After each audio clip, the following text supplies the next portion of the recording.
గ్యారంటీగా సీఎంగా చంద్రబాబు నాయుడు గారు చేయగలరని నమ్మకంతో కేంద్ర ప్రభుత్వం ఇస్తున్న సహాయ సహకారాలతో అవనండి ఒక విజనరీ నాయకుడిగా ఈ 2 సంవత్సరాల కాలంలో తను ఏం చేశాను ఏం చేయబోతున్నాను అని కూడా ప్రజల ముందుకు ధైర్యంగా చెప్పగలిగే ఒక నాయకుడిని ఒకవైపు చూశాను. ఇంకొక వైపు ఇంకొక నాయకుడు అని నేను అన్నగానే ఒక గొడ్డలి పార్టీకి అధ్యక్షుడు, ఎందుకంటే నాయకుడు అంటే దాని అర్థం మారిపోతుంది కూడా.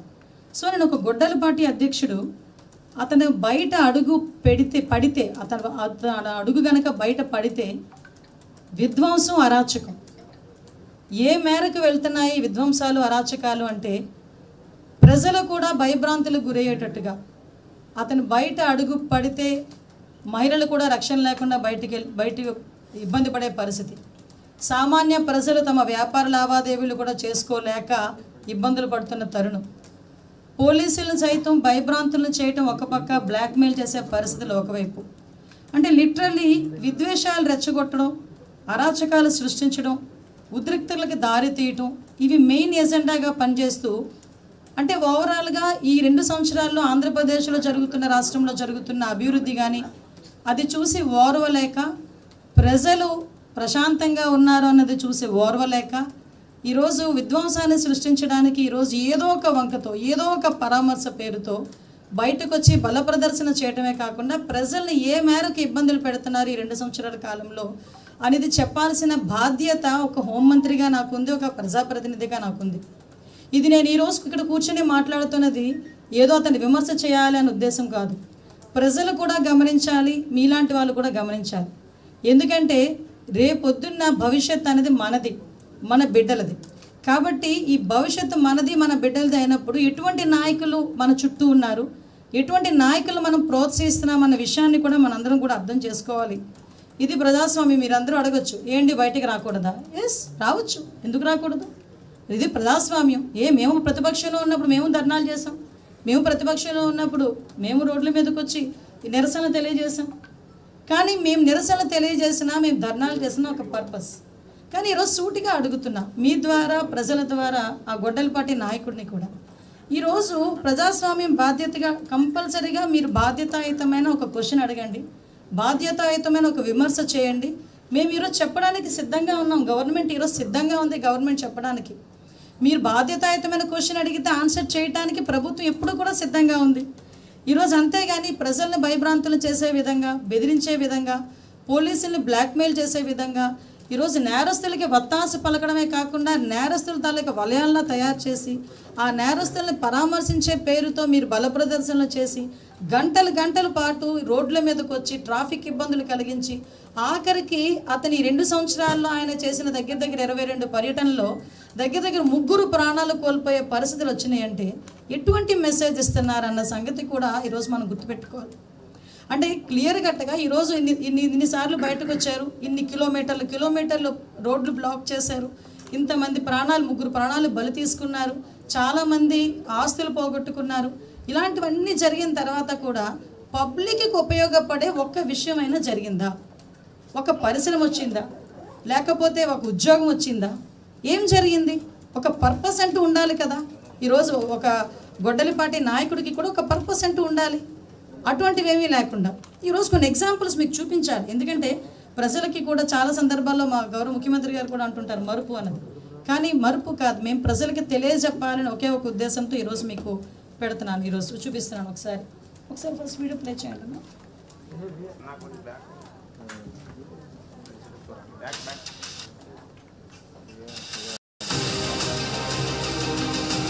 ఇది ఒకసారి చూడండి.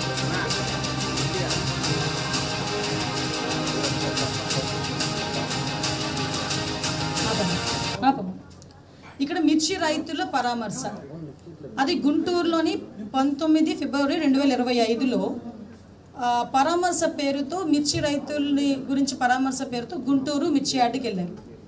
అయితే మీరు అక్కడ చూస్తే మిర్చి రైతులు అంటే ఏ రైతులైనా అవనవసరం, ఎవరైనా ప్రజాప్రతినిధులు వస్తున్నారంటే ఎంతో కొంత మంచి జరుగుతుందనే ఉద్దేశంతో వాళ్ళు కూడా వెయిట్ చేస్తారు. కానీ మిర్చి రైతుల పరామర్శ పేరుతో మిర్చి రైతుల్నే తన దగ్గరున్న సెక్యూరిటీ వాళ్ళ చేత, బౌన్సర్ల చేత కొట్టించడం. ఒక్కసారి బయటికి వెళ్తే ఒక్కసారి ప్లే చేయను, అక్కడ చూడండి మిర్చి రైతుల్ని కొట్టించిన పరిస్థితి ఒక్కసారి మనం చూడాలి. అక్కడ టెక్కీల్ని కూడా దొంగతనం చేయటం అంటే అంత దారుణమైన పరిస్థితి అండి.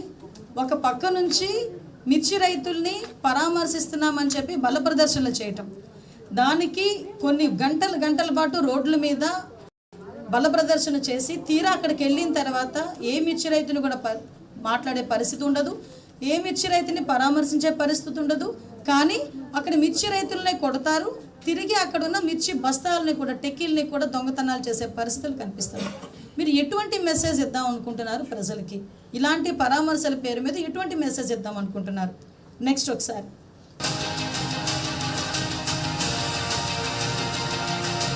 ఆపమ్మా. ఇక్కడ మీరు చూడండి, దగ్గర ద్రాప్తాడు పోల్పల్లి దగ్గర ఇంచుమించుగా అంటే హెలికాప్టర్, అదో పెద్ద నాటకం. ఒక సిఐ మీద దాడి చేస్తారు, హెలికాప్టర్ మీద అక్కడ ఉన్న వాళ్ళు ఎవరో దాడి చేశారని చెప్పి ఒక నాటకం ఆడతారు. ఆ రోజు నాకు ఇప్పటికీ బాగా గుర్తు. అది చాలా దూరం, బెంగళూరు నుంచి కొంచెం దూరం, ఆ డిస్టెన్స్ చాలా ఎక్కువ ఉంటుంది. కాబట్టి మీరు హెలికాప్టర్లో రండి, హెలికాప్టర్లో వెళ్ళండి అని చెప్పి పోలీసులు చాలా క్లియర్గా వాళ్ళని రిక్వెస్ట్ చేశారు. ఇట్స్ నాట్ ఇన్స్ట్రక్షన్, రిక్వెస్ట్ చేశారు. రిక్వెస్ట్ చేస్తే హెలికాప్టర్లో వచ్చినట్టు వచ్చి హెలికాప్టర్ అక్కడ పెట్టి వాళ్ళ తాలూకా కార్యకర్తలతోనే ఆ హెలికాప్టర్ దగ్గర, నిజంగా ఒక హెలికాప్టర్ దగ్గర అంతమంది జనాలు ఉండొచ్చా అండి? ఒకసారి మీరే చూడండి ఒకసారి. ఇది మేము ఎస్టాబ్లిష్ చేయాలి, చూపించాలి, ప్రజలకి చూపించాలి వాళ్ళ తాలూకా నైజాన్ని. అంతమంది ఆ హెలికాప్టర్ దగ్గరికి వచ్చి వాళ్ళు నానా బీభత్సం సృష్టిస్తే మళ్ళా దాని పేరు మీద అక్కడి నుంచి బల ప్రదర్శనగా బెంగళూరు వెళ్ళిన పరిస్థితి. అంటే అక్కడ కూడా వాళ్ళు ఏదో ఫ్యాక్షన్ విషయంలో అక్కడ అతను ఆ ఫ్యాక్షన్ విషయంలో జరిగిన ఇన్సిడెంట్కి సంబంధించి పరామర్శకి వెళ్తే వాళ్ళు అక్కడ కూడా బల ప్రదర్శన చేస్తారు. ఇది వీళ్ళ తాలూకా నైజం ఒక పక్క నుంచి చెప్పాలి. నెక్స్ట్ ఒక ఇన్సిడెంట్ ఇక్కడ చూస్తే మనకి పొగాకు రైతులు 11 జూన్ 2025 పొగాకు రైతులు పేరు మీద ఆ రోజు పరామర్శకి అని పేరు చెప్పి అక్కడ కూడా సేమ్ అదే పరిస్థితి. వాళ్ళు బల్ల ప్రదర్శన చేయటమే కాకుండా అక్కడ చూడండి రాళ్ళు, చెప్పులు, అక్కడ ఉన్న మహిళల మీద ఎలాగా దాడి చేస్తున్నారో ఒక్కసారి మీరు అబ్జర్వ్ చేయండి. అక్కడ పోలీసుల మీద దాడి చేస్తున్నారు, సామాన్య ప్రజల మీద దాడి చేస్తున్నారు. ఒక్కసారి ఆపమ్మ, అక్కడ ఒక్కసారి మీరందరూ చూడాలి, ఈరోజు ప్రజలందరూ చూడాలి, పత్రికా విలేకరులుగా మీరు కూడా చూడాలి. ఆ పొగాకు రైతులని పరామర్శిస్తాను అని చెప్పి ఆ పొగాకుని కాలితో అంతలాగా తొక్కుతూ ఉంటే కనీసం ఇది తప్పు అని చెప్పే పరిస్థితిలో కూడా ఆ గొడ్డలిపాటి అధ్యక్షుడు లేకపోవటం, ఇలాంటి నాయకత్వాలు ఉండటం నిజంగా ఆంధ్రప్రదేశ్ నిజంగా మనం చేసుకున్న దురదృష్టం అని అనుకోవాలి. ఆ పొగాకు రైతులు ఎంత బాధపడి పండిస్తే ఆ పంటను తీసుకొచ్చి కాలు కింద తొక్కుతూ అది ఎందుకు పనికి రాకుండా చేసిన పరిస్థితులు మనం గమనించాలి. పేరుకి పరామర్శ, బయటకు వస్తే మహిళల మీద విచక్షణారహితంగా రాళ్ళు రువ్వి దాడి చేసి అడ్డుపడిన పోలీసుల్ని సైతం లెక్క చేయకుండా దాడి చేశారంటే వీళ్ళ తాలూకా నైజాన్ని ప్రజలు కూడా అర్థం చేసుకోవాలని మీ అందరికీ కూడా నేను క్లియర్గా అందుకే ఒకసారి చూపిస్తున్నా. నెక్స్ట్ ఇక్కడ ఒకసారి ఆగాలి. ఇది తెనాలిలో ఒక గాంజా బ్యాచ్ రౌడీ షీటర్స్. వీళ్ళని పోలీసులు వాళ్ళ ట్రీట్మెంట్ వాళ్ళు చేస్తున్నారు. ఈ రోజుల్లోని గాంజా అన్నది రౌడీ షీటర్లు అన్న వాళ్ళు ప్రజల్లోకి వచ్చి ఎంత హింసని ప్రేరేపిస్తున్నారో మీ అందరికీ కూడా తెలుసు. దాని మీదనే ఎన్డీఏ గవర్నమెంట్ వచ్చిన తర్వాత గాంజా మీద ఉక్కుపాదం మోపాలి అని చెప్పి సపరేట్గా ఒక ఈగల్ అని చెప్పి మేము స్థాపించి దాని ద్వారా గాంజా కల్టివేషన్ని జీరో చేసి గాంజాని అరికట్టే పొజిషన్స్లో ఈరోజు మేము దఫదఫాలుగా మేము ముందుకెళ్తూ ఉంటే అలాంటి గాంజా తీసుకొని గాంజా బ్యాచ్ వాళ్ళని రౌడీ షీటర్లని పరామర్శకని పేర్లు చెప్పి వాళ్ళని చిన్నపిల్లలు అని చెప్పి గాంజా బ్యాచ్ని ప్రోత్సహిస్తూ ఉంటే ఏం మెసేజ్ ఇస్తున్నారండి మీరు? నాకు అర్థం కావట్లేదు. ఎటువంటి మెసేజ్ ఇస్తున్నారు అంటే గాంజాలు తీసుకోండి, గాంజాలు తాగండి, రౌడీల్లా బయటకు తిరగండి, అమ్మాయిలు నేర్పించండి, ఆడబిడ్డలు నేర్పించండి అని చెప్పేసి మీరు చెప్తున్నారా? ఇదా మీరు ఇస్తున్న సందేశం? ఒక నాయకుడు అయ్యా అని మొన్నటి వరకు అనుకున్నాం, కానీ ఈరోజు నాయకుడు కాదు, కేవలం ఒక గొడ్డలి పార్టీకి అధ్యక్షుడిగా నువ్వు చేస్తున్న అరాచకాలు కానీ నువ్వు ఇస్తున్న మెసేజెస్ కానీ ఎలా ఉన్నాయి అన్నది చాలా క్లియర్గా చూపించే బాధ్యత కూడా మేము తీసుకోవాలి. ఈరోజు ఒక్కసారి చూడండి అక్కడ. నెక్స్ట్ ఇంకొకటి, ఇంకొకటి ఎందుకంటే నాకు అర్థం కాదు ఏంటంటే, ఎవరైనా ఏదైనా మంచిగా ఏదైనా జరిగితే అక్కడ పరామర్శకి, నిజంగా అన్యాయం జరిగితే పరామర్శకి వెళ్తారు. ఇక్కడ చూస్తే ఒక బెట్టింగ్లోని ఒక వ్యక్తి చనిపోయాడు. అది కూడా బెట్టింగ్ ఎందుకు, జగన్మోహన్ రెడ్డి వస్తాడని బెట్టింగ్ కాశారు, అది అవ్వలేదు. సో అప్పుల బాధ something what ever it maybe ఏం జరిగినా అతను చనిపోయాడు. చనిపోయిన తర్వాత అతని విగ్రహం ఆవిష్కరణకి ఈయన వెళ్ళాడు. ఈయన వెళ్తున్న సమయంలో సుమారుగా కొన్ని గంటల పాటు జరుగుతున్న అతని ప్రయాణంలో బల ప్రదర్శనలో అతని సొంత కారు కింద పడే ఒక దళిత బిడ్డ సింగయ్య అనే వ్యక్తి నలిగిపోతుంటే కనీసం ఇంగితం లేకుండా, కనీసం సోయి లేకుండా అటువంటి వ్యక్తిని కనీసం అయ్యో మన కారు కిందన కాదు, మన ఎదురుగా ఉన్న కారు కిందన ఎవరైనా పడిపోతే ఆగి ఏం జరిగిందని చూసే మానవత్వం కలిగిన మనుషులు మనం. అటువంటి తన సొంత కారు కిందే తన సొంత కార్యకర్తే నలిగిపోతున్నాడు. నలిగిపోతున్నా కూడా కనీసం ఆపకుండా అతను చేస్తున్న పరిస్థితి చూడండి. తిరిగి ఆ వ్యక్తిని తుప్పల్లో పడేసి తనకు సంబంధం లేనట్టు వెళ్ళిపోతే పోలీసులు చూసి హాస్పిటల్లో జాయిన్ చేస్తే అప్పటికే చనిపోయి నిర్ధారిస్తే మళ్ళా పైగా కుటుంబ సభ్యుల్ని తన ప్యాలెస్కి పిలిపించుకొని ప్రభుత్వం మీద బురద జల్లి పోలీసుల మీద బురద జల్లడానికి చేసిన ప్రయత్నం కూడా మీకు ఒకసారి మళ్ళీ గుర్తు చేస్తున్నాం. అంటే ఏం జరుగుతుంది అంటే ఈరోజు బయట అడుగు పడితేనే విధ్వంసాలని చెప్పడానికి నిజంగా ఇదొక ఎగ్జాంపుల్ కాదా? నిజంగా బయట అడుగు పడితేనే ఈరోజు ఎన్నో అరాచకాలు జరుగుతున్నాయని చెప్పడానికి ఇదొక ఉదాహరణ కదా.